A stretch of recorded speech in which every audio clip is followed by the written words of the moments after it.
चलिए आज एक ऐसी ट्रेडिंग स्ट्रैटेजी की बात करते हैं जो तब काम आती है जब मार्केट बस एक ही जगह पे अटका हुआ हो। ये एक खास सिचुएशन के लिए बनाया गया एक बहुत ही खास तरीका है। जरा सोचिए, क्या ऐसा हो सकता है कि मार्केट चाहे ऊपर जाए या नीचे, फायदा फिर भी हो? यही सवाल इस पूरी स्ट्रैटेजी का सेंटर पॉइंट है। एक ऐसी प्रॉब्लम को सॉल्व करना जो ज्यादातर ट्रेडर्स को परेशान करती है। अब देखिए, मार्केट ना अक्सर एक रेंज में फंस जाता है। जैसा अभी हाल ही में हमने बिटकॉइन के साथ देखा, मार्केट हफ्तों यहाँ तक कि महीनों तक एक साइडवेज पैटर्न में चल सकता है। आमतौर पर ये ट्रेडर्स के लिए बहुत फ्रस्ट्रेटिंग टाइम होता है, लेकिन ये स्ट्रैटेजी इसी सिचुएशन को एक मौके में बदलने की कोशिश करती है। तो ठीक है, अब जरा गहराई में उतरते हैं और सबसे पहले ये समझते हैं कि ये स्ट्रैटेजी आखिर किस तरह के मार्केट में सबसे अच्छी तरह काम करती है। और ये कोई हवाई बात नहीं है। बिटकॉइन का उदाहरण ही देख लीजिए, ये एक असलियत है।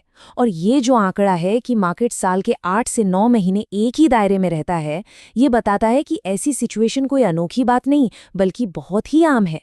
तो इससे पहले कि हम ट्रिपल वाले हिस्से पर जाएं, हमें इसका जो बेसिक बिल्डिंग ब्लॉक है यानी स्ट्रैडल, उसे समझना होगा। ये इस पूरी इमारत की नींव है। तो ये शॉर्ट स्ट्रैडल है क्या? एकदम सीधे साधे शब्दों में कहें तो ये इस बात पर दांव लगाना है कि किसी एसेट का प्राइस ज्यादा हिलेगा डुलेगा नहीं। और इसे करने के लिए ट्रेडर एक ही प्राइस पर खरीदने का ऑप्शन मतलब कॉल और बेचने का ऑप्शन मतलब पुट दोनों एक साथ बेच देता है।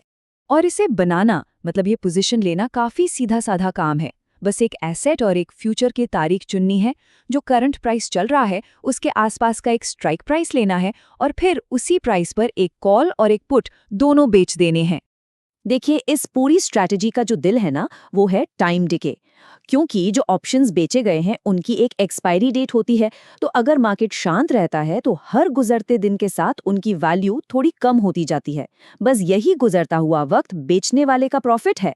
लेकिन यहाँ एक चेतावनी भी है, अगर प्राइस बहुत तेजी से ऊपर या नीचे चला गया तो यही फायदा बहुत तेजी से बड़े नुकसान में बदल सकता है। तो चलिए, अब जब बेसिक समझ आ गए हैं तो अब वक्त है इस स्ट्रैटेजी के सबसे खास हिस्से को जानने का, वो नियम जो इसे सबसे अलग बनाते हैं। और यही इस स्ट्रैटेजी का सबसे जरूरी और शायद सबसे अजीब नियम है।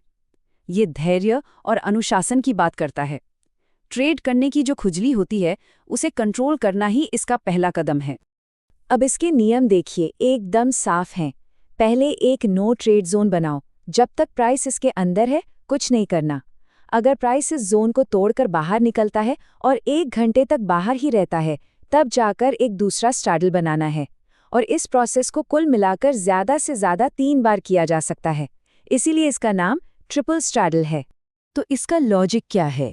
लॉजिक ये है कि हम ट्रेंड से लड़ नहीं रहे हैं, बल्कि उसके हिसाब से खुद को ढाल रहे हैं। ये पूरी पोजीशन को एक नए ट्रेंड के साथ चलने के लिए एडजस्ट कर लेता है। अब सवाल ये उठता है कि ये स्ट्रैटेजी आखिर काम क्यों करती है? चलिए इसके पीछे के लॉजिक को समझते हैं। तो जो सोर्स मटेरियल है उसके हिसाब से देखें तो ऐसी एक पोजीशन लेने के लिए करीब करीब $5,800 का मार्जिन चाहिए होता है। और अब देखिए, उसी एक पोजीशन से जो मैक्सिमम प्रॉफिट हो सकता है वो है लगभग $14,000। ये जो मार्जिन और प्रॉफिट के बीच का बड़ा फर्क है ना, यही इस स्ट्रैटेजी की जान है। तो इस स्ट्रैटेजी के पीछे का जो मेन तर्क है वो ये है कि इसका रिस्क रिवॉर्ड रेशियो ऐसा बनाया गया है कि एक जीत कई हार पर भारी पड़ सकती है। मतलब एक बड़ा प्रॉफिट कई छोटे मोटे नुकसान की भरपाई कर सकता है। चलिए अब बात करते हैं नतीजों और इसमें छुपे हुए खतरों की। देखते हैं कि ये स्ट्रैटेजी कितनी सफल बताई गई है और कौन से सवाल हैं जिनका जवाब अभी बाकी है।